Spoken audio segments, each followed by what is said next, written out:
নমস্কার বন্ধুরা, তিয়াসাস রেসিপিতে সকলকে স্বাগত জানাই।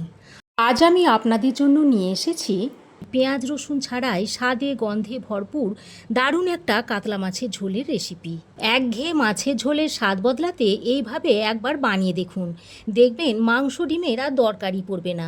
তবে আপনাদের ভাতের চালটা একটু বেশিই নিতে হবে। থালা থালা ভাত কিন্তু নিমেষেই শেষ হয়ে যাবে, আর রান্নাটাও কিন্তু তৈরি হয়ে যাবে কয়েকটা সাধারণ ঘরোয়া মশলা দিয়ে। আশা করি রেসিপিটা আপনাদেরও ভালো লাগবে। চলুন তাহলে রেসিপিটা দেখে নেওয়া যাক। তো এখানে আমি 6 পিস কাতলা মাছ নিয়েছি। এবার এই কাতলা মাছের মধ্যে নুন আর হলুদ মাখিয়ে নেব। নুন আর হলুদটাকে কাতলা মাছের গায়ে বেশ ভালো করে ঘষে ঘষে লাগিয়ে নিতে হবে। কাতলা মাছের গায়ে নুন আর হলুদটাকে ভালো করে মাখিয়ে 10 মিনিট রেস্টে রেখে দিতে হবে।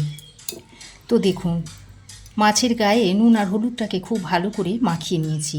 এবার এটাকে আমি 10 মিনিট রেস্টে রেখে দিচ্ছি। এবার আমি কড়াই গরম করে দিয়ে দিচ্ছি একটা শুকনো লঙ্কা। শুকনো লঙ্কা যেহেতু ভাজতে দেরি হয়, তাই আমি শুকনো লঙ্কাটাকে এইভাবে ছিঁড়ে দিয়ে দিচ্ছি। আর দিয়ে দিচ্ছি একটা কাঁচা লঙ্কা। কাঁচা লঙ্কাটাকেও ভেঙে দিয়ে দিলাম। এবার এই শুকনো লঙ্কা আর কাঁচা লঙ্কাটাকে কিছুক্ষণ ভেজে নিচ্ছি। এইভাবে খুন্তির সাহায্যে একটু চেপে চেপে দিলেই লঙ্কাটা খুব ভালোভাবে ভাজা হয়ে যাবে। তো দেখুন, শুকনো লঙ্কা ও কাঁচা লঙ্কা ভালোভাবে ভাজা হয়ে গেছে। এবার এর মধ্যে দিয়ে দিচ্ছি 1 চামচ মতো গোটা ধনে। এবার এই গোটা ধনেটা দিয়েও লঙ্কার সঙ্গে আরও কিছুক্ষণ ভেজে নিতে হবে। আর লো টু মিডিয়াম ফ্লেমে লঙ্কা আর ধনেটাকে ভেজে নেব। তো দেখুন, লো টু মিডিয়াম ফ্লেমে ধনে আর লঙ্কাগুলোকে ভালো করে ভেজে নিয়েছি। এবার এই ভেজে নেওয়া ধনে আর লঙ্কাটা একটা বাটির মধ্যে ঢেলে নিচ্ছি। এবার আমি ওই কড়াইয়ের মধ্যে দিয়ে দিচ্ছি 3 টেবিল চামচ মতো সর্ষের তেল। এবার দেখুন, তেলটা বেশ ধোঁয়া ওঠা গরম হয়ে এলে এর মধ্যে মাছগুলোকে দিয়ে দিচ্ছি। আর মাছগুলো ততক্ষণে 10 মিনিট ম্যারিনেট করে রাখা হয়ে গেছে। সব মাছগুলো আমি দিয়ে দিলাম। তো দেখুন, মাছের এক সাইড ভালোভাবে ভাজা হয়ে গেলে মাছগুলোকে এইভাবে উল্টে দিতে হবে। এইভাবে মাছগুলোকে উল্টে দিচ্ছি।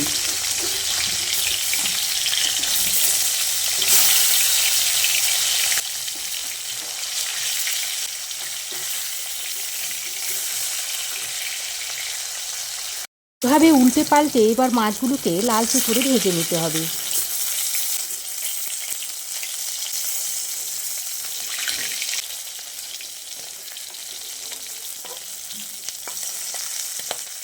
তো দেখুন, মাছের 2 পিঠ ভালোভাবে ভেজে নিয়েছি। এবার মাছগুলোকে তুলে নিচ্ছি।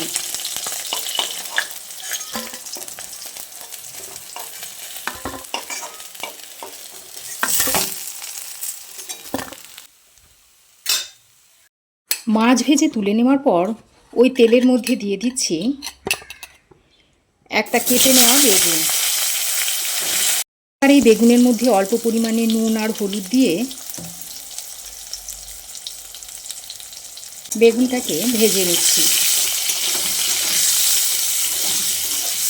নুন আর হলুদ দিয়ে বেগুনটাকে নেড়ে চেড়ে মিশিয়ে নিয়ে এবার আমি এর মধ্যে একটা কুচানো টমেটো দিয়ে দিচ্ছি।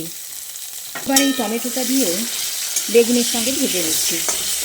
বেগুন আর টমেটোকে একসঙ্গে ভেজে নিচ্ছি। তো দেখুন, বেগুনের থেকে টমেটোটা তাড়াতাড়ি ভাজা হয়ে গেছে। এবার টমেটোটাকে একটা বাটির মধ্যে তুলে নিচ্ছি। টমেটোটাকে তুলে নিয়ে বেগুনটাকে আরও কিছুক্ষণ লালচে করে ভেজে নিচ্ছি। তো দেখুন, বেগুনটাকে আমি এরকম লালচে করে ভেজে নিয়েছি। এবার এই বেগুনগুলোকেও তুলে নিচ্ছি।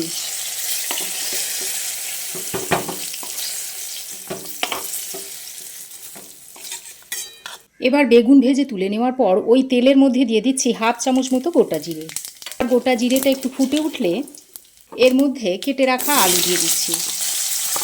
আমি এখানে 3টে মিডিয়াম সাইজের আলুকে এরকম লম্বা লম্বা আর একটু মোটা করে কেটে নিয়েছি, সেটা এখানে দিয়ে দিচ্ছি।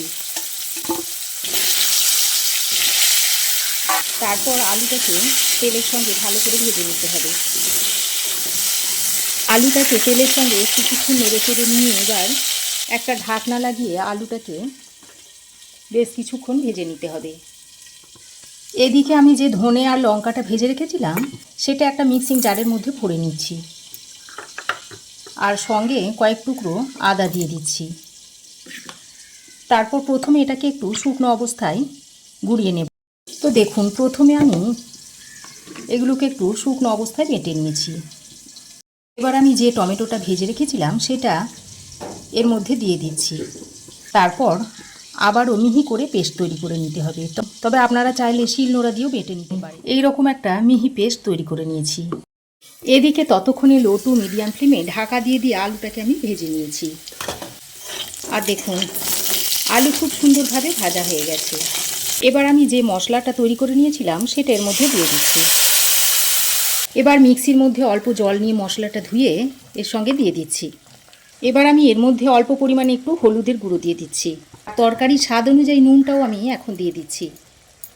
তারপর নুন আর হলুদটা দিয়ে সব কিছুকে একসঙ্গে ভালো করে নেড়েচেড়ে মিশিয়ে নিচ্ছি।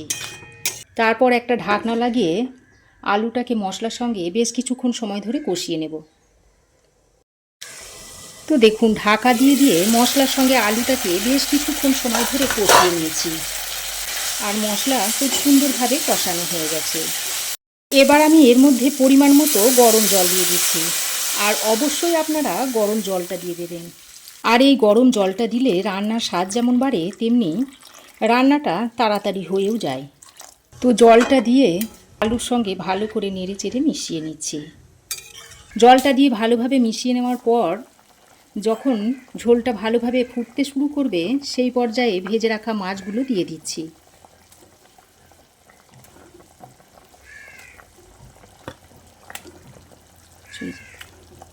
তারপর একবার হালকা হাতে নেড়েচেড়ে মিশিয়ে নিচ্ছি। এবার ঢাকনা লাগিয়ে 7 থেকে 8 মিনিট মতো রান্না করে নেব। ততক্ষণে সময় আমি এই রান্নার স্পেশাল মশলাটা তৈরি করে নিচ্ছি। তার জন্য একটা তড়কা প্যানের মধ্যে দিয়ে দিচ্ছি 1 চামচ গোটা জিরে, আর দিয়ে দিচ্ছি কিছুটা তেজপাতা ছিঁড়ে। এবার লো টু মিডিয়াম ফ্লেমে তেজপাতা আর গোটা জিরেটাকে এইভাবে ভেজে নেব। তবে খুব বেশিক্ষণ ভাজার দরকার নেই। যখন দেখবেন এইভাবে একটু চটপট করে উঠছে, সেই পর্যায়ে এটাকে নামিয়ে নিতে হবে। তো দেখুন, মশলাটাকে আমি নামিয়ে নিচ্ছি সঙ্গে সঙ্গে, তা না হলে মশলাটা কালো হয়ে যাবে। এবার আমি এই মশলাটাকে হালকা একটু ঠান্ডা করে নিয়েছি, তারপর শিলে দিয়ে বেটে নেব।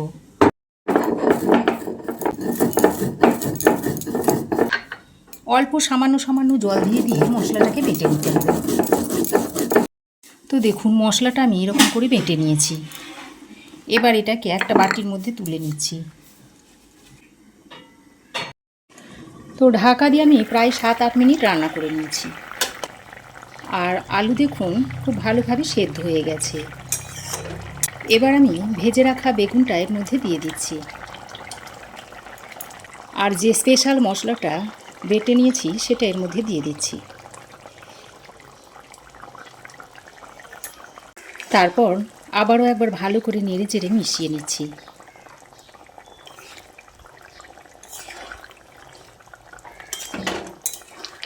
তো ভালো করে নেড়ে চেড়ে মিশিয়ে নিয়ে আবারও ঢাকা লাগিয়ে 2 মিনিট মতো রান্না করে নেব। তো দেখুন, ঢাকা দিয়ে আমি আরও 2 মিনিট রান্না করে নিয়েছি, আর খুব ভালোভাবে রান্না হয়ে গেছে। আর এর থেকে একটা খুব সুন্দর একটা সুগন্ধ বেরোচ্ছে। রান্নাটা আপনারা না করলে বুঝতে পারবেন না। সব শেষে আমি এর মধ্যে কিছুটা ধনেপাতার কুচি ছড়িয়ে দিচ্ছি। তারপর আরও একবার হালকা হাতে নেড়েচেড়ে মিশিয়ে নিলেই রেসিপিটা সার্ভ করার জন্য একেবারে রেডি হয়ে যাবে। এবার এটা আপনারা গরম গরম ভাতের সঙ্গে সার্ভ করে দিতে পারবেন। এমন অনেক দিন আছে যেগুলোতে পেঁয়াজ খাওয়া চলে না, সেই দিন আপনারা এইভাবে তরকারিটা তৈরি করে নিতে পারেন। তো আমার এই আজকের পেঁয়াজ রসুন ছাড়া কাতলা মাছের ঝোলের রেসিপি আপনাদের কেমন লাগলো অবশ্যই একটা কমেন্ট করে জানাবেন। ভালো লাগলে একটা লাইক ও শেয়ার করবেন। পাশে থাকা বেল আইকনটাও অবশ্যই প্রেস করে দেবেন। আর আমার চ্যানেলে যদি নতুন হয়ে থাকেন তো প্লিজ চ্যানেলটাকে সাবস্ক্রাইব করার অনুরোধ রইল। আজ এ পর্যন্তই।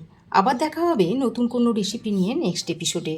সে পর্যন্ত ভালো থাকবেন, সুস্থ থাকবেন। ধন্যবাদ।